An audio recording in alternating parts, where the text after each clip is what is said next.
Au Niger, je suis femme, c'est vrai, mais aussi différente de beaucoup de femmes parce que la vie m'a donné une chance. Chaque fois, la question que je me pose, si je veux jouer mon rôle de citoyenne, apporter ma contribution au développement de mon pays, qu'est-ce que je dois faire? Et le jour où j'ai intégré PDF, c'est comme si c'est un miracle, c'est un rêve. Je me suis dit, ah, Dieu merci, la balle est dans mon camp.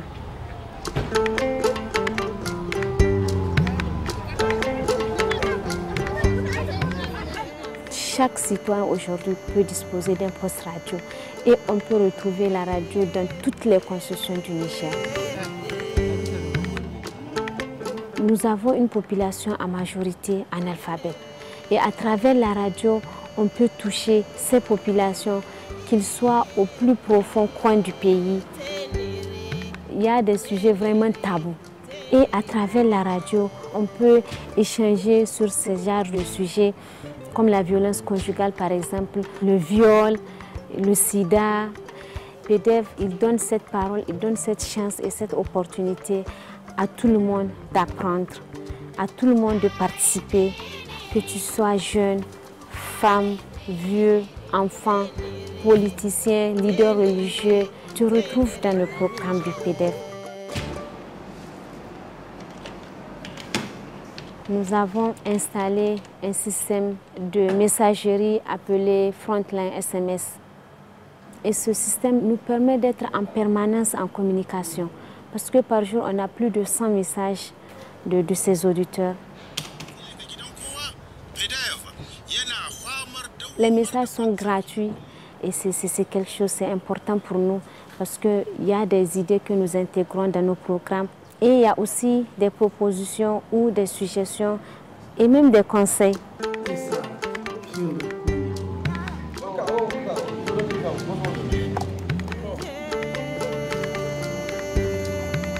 Le programme PDF a vraiment servi de tremplin entre une situation de violence qu'on avait vécue et aujourd'hui une situation de stabilité où il n'y a plus cet esprit de révolte ou bien cet esprit de non-acceptation de l'autre.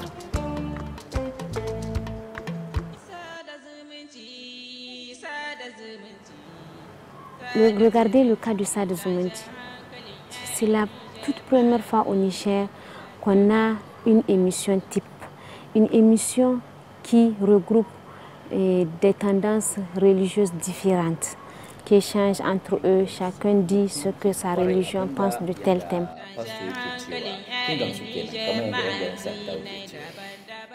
Radio suna da ƙarfin hada aji a Niger, wanda yau in wani rediyo ya hito ya magana ya ce al'umma dubu su hito suna iya hitowa.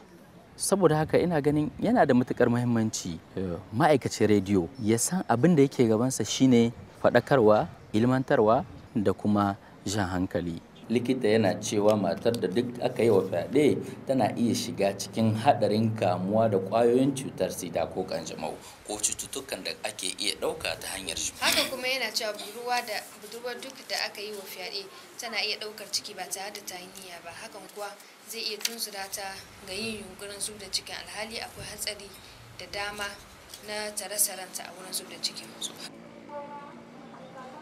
Radio Bonfere yana daga cikin radio da wani gimshiki na addinin musulunci, saboda idan aka dubi yadda jamhuriyar Nijar take ƙasa ce wacce sama da kashi 90 cikin 100 na al'umma ta musulmi ne. Saboda haka Radio Bonfere abin da ya kamata mu rike, wannan shine karo na farko da PDF ta hada Krista da musulmi wuri guda. Abiki aiki na sunanta Mairo Ado Muhammad, kuma tana karatu ne a fannin shari'a. Krista ce, addinin ta daban da nama addinin. Aka ga ta shigo ciki, ta zauna, ta zo ta gaida mutane, kowa ya amsa, ta zauna a yi shiri da ita a ƙare, kowa ya tahi. Ni kan kaina da nake musulmi, ko ya kasance addinin ka daban, ko ya kasance aƙidar ka daban, kai ma'aikacin rediyo abin da yake gabanka shine ka cika nauyin da aka rataya gare ka. Tabbas doka ta shirya hukunci zuwa ga masu yin fyaɗe. Ni fa ina ganin kamar yayi kaɗan wannan hukunci. Wai babu wata damar ƙarfafa wannan hukuncin? Menene ra'ayin mutane wai akai?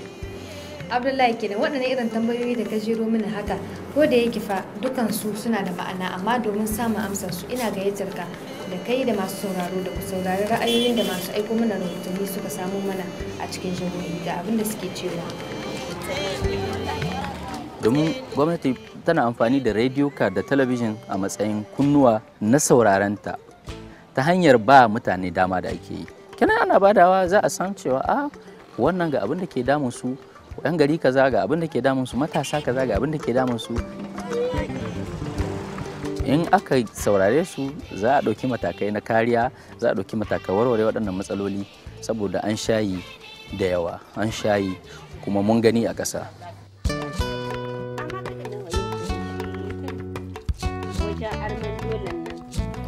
Les idées viennent de la communauté. Ce qui est produit va vers la société encore une fois de plus. Et à travers ce qui est produit, les auditeurs donnent encore leur point de vue qui sera traité et encore diffusé. En un mot, la communauté, la société est au cœur des actions de PDF. Et au quartier Pays-Bas, il y a un club d'écoute constitué de femmes. Ça fait beaucoup de bien parce que ça permet non seulement aux femmes de se regrouper, d'être solidaires, d'écouter des émissions, mais également de discuter, débattre et de donner leur point de vue. Uwayenmu da kakanninmu da yayinmu da kanninmu su yi haƙuri su zaɓi wanda suke so uwaye da Allah a bar iya su zaɓi wanda suke so. Son point de vue qui sera diffusé sur toute l'étendue du territoire. C'est comme si on rapproche les populations nigériennes parce que quelqu'un de l'Est peut écouter quelqu'un de l'Ouest qui donne son point de vue, quelqu'un du Sud qui peut écouter le point de vue de quelqu'un qui est au Nord. Pour moi, c'est vraiment une grande avancée.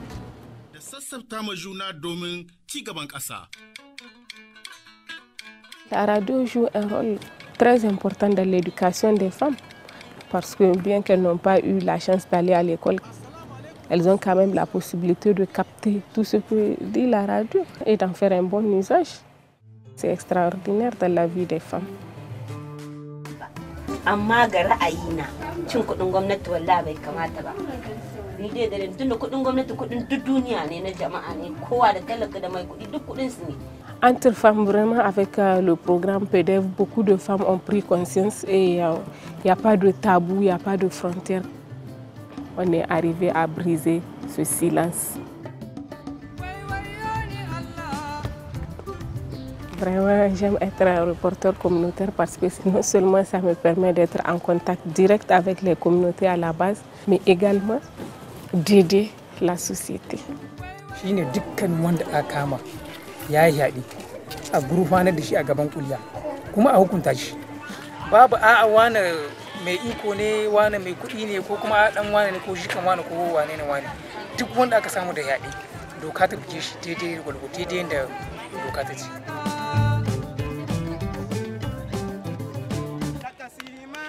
Donner la parole aux jeunes peut permettre de combattre la violence parce que les jeunes font partie des couches vulnérables.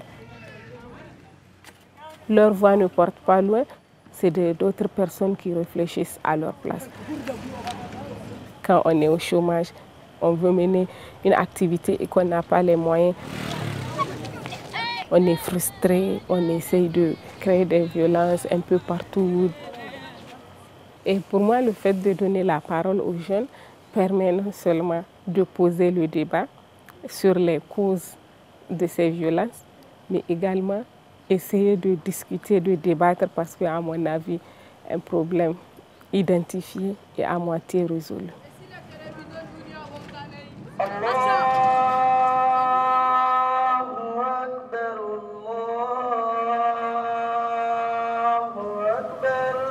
L'implication des leaders religieux, il est aussi un facteur clé de la lutte contre la violence.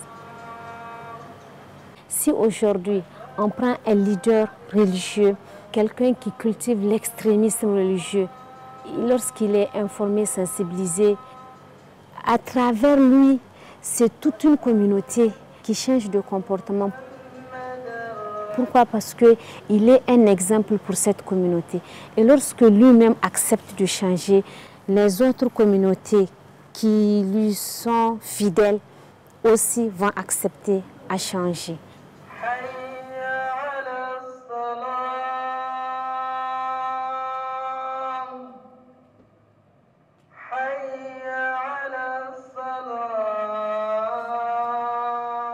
Duk in an ka ci wannan malami ne yana da mutanen da suka fahimce shi suka kuma yarda da abin da yake yi ko gaskiya ce ko ba gaskiya ba. Wannan lalle gaskiya ne a ba malamai horo bisa yaya za su rika magana, menene muhimmancin magana mai kyau cikin addini da cikin al'umma da cikin muhimmancin rayuwa. To in dai ana samun horarruka bisa irin waɗannan abubuwa za a samu abubuwa suna sakewa har su sake gaba ɗaya. Na zo FEDEF bisa formation daban-daban. Dan da muka zo ma an ce da a duka dai masu wa'azi ne, kuma kuna yin wa'azi radio da television, amma ga irin hadarin da ke cikin isar da labari in an kuskure shi kaɗan manufar tana iya canzawa. Duk dai daga ƙarshe sakamakon nan shin hida zaman lahiya, rigakahi ma don ka ai tashin hankali. Kenan kamar yadda ake samo maganin cuta a yi taraktuma ta warke, kuma sai aka ce a ma samo katta faru. To dama duk wanda ya yi karatun addinin musulunci shina da wannan gurin a rai, sai dai ya zama bashi da muwayen kin yayi shi. To saboda haka shi yasa gaskiya abu ne wanda zai taimaka cikin zama lahiya. Sai dai amma a gurinmu sai mu gani da FEDEF ta buɗe reshenta a kowane region ya zama malamai musulunci, kiristoci, fada duk suna kusa ga FEDEF.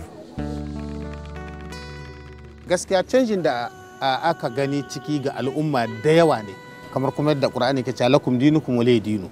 Bambancin addini ina nihin kamar Kirista da Musulmi. Yanzu misali sai kaga yanzu wani pastor ya tashi ya je ya kai mini ziyara saboda wannan haɗuwa. A sannan a yi abin da ya shahi hirar duniya da hirar shehi da zama lafiya. Wannan amfanin tantamnawa kenan, dan in ba ana tantamnawa ba sai ka ɗauki masoyinka maƙiyinka. Tunda abu ne da ake nema, kowa ya gashi da fitina. Wato kenan dialogue lalle tabbas tana shehi da zama lafiya.